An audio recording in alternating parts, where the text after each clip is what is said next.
Shalom everyone, it's called Torah, and today we will discuss Parashat Vayakhel that we will read this Shabbat.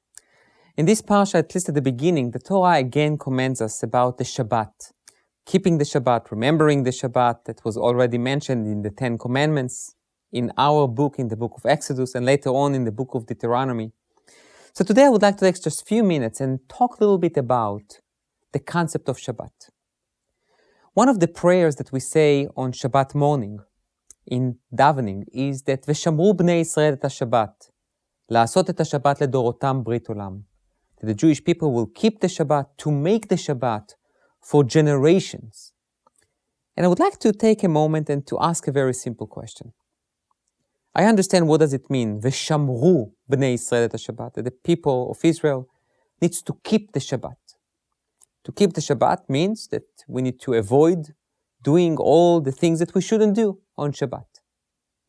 But what does it mean to make the Shabbat? How exactly do I make the Shabbat?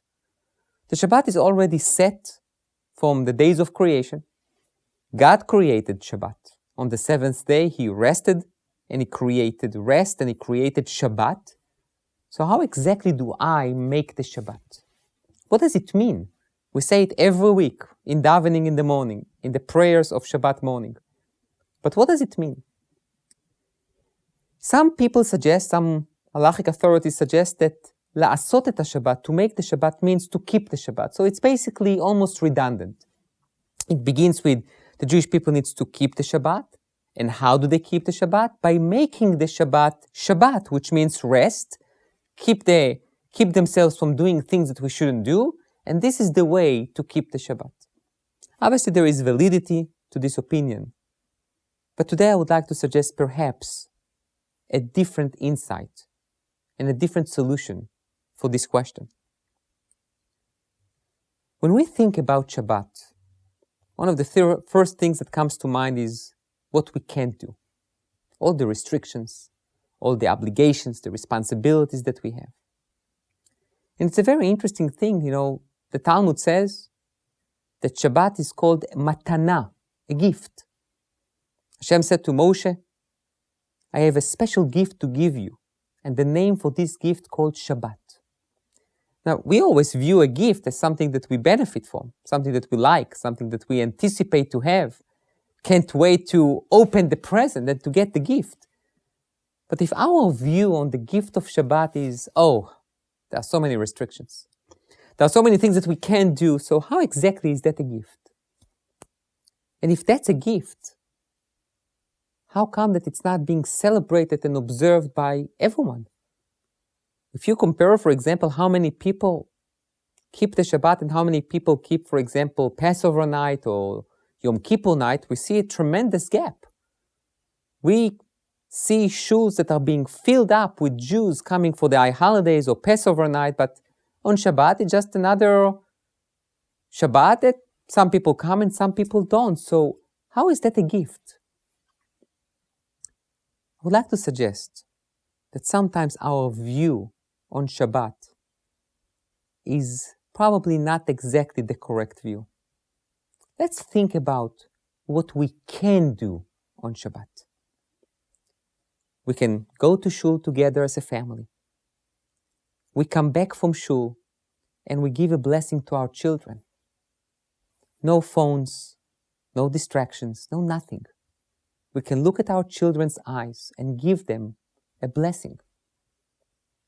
We then eat together, no distraction.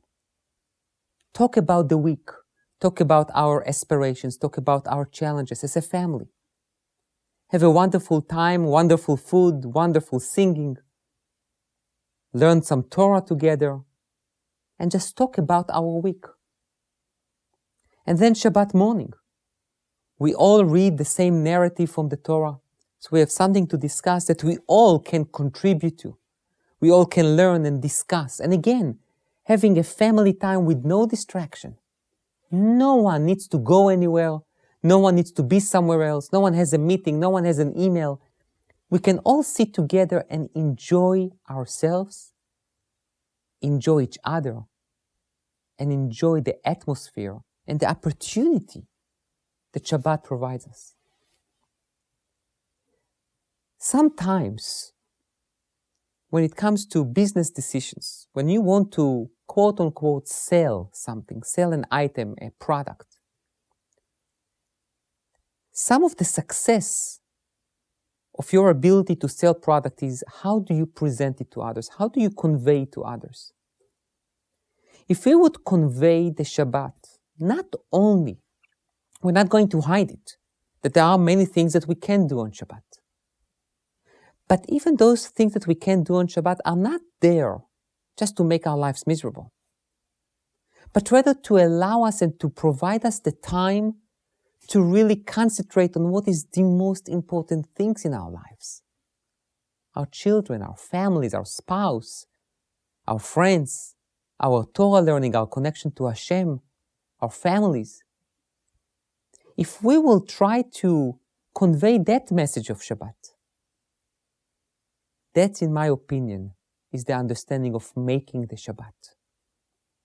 Making the Shabbat is making this day special. Making this day that you really anticipate and you are waiting for it every week. Lishmor, to keep, does not mean only to keep, it's also to anticipate. We know it with Jacob. When Jacob heard Joseph's dreams, it says, Ve'aviv shamar et hadavar, and Jacob kept the thing. And our commentator Rashi says he was waiting to see if it will happen or not. That should be our feelings when we talk about Shabbat. When Shabbat is over, we need to have some kind of a feeling, oh, I can't wait 6 more days to this special day Shabbat. Perhaps, if we will convey that message of the tremendous importance of Shabbat to our own lives, to our own benefit, to our family's benefit, to our community's benefit, for the tranquility of our mindset, for the understanding of that what we do, we invest in our kids and our families. And yes, we are not hiding all the restrictions, not at all, but we just view them differently. I think Shabbat will regain its tremendous value and importance in our lives. This is a gift that was given to us.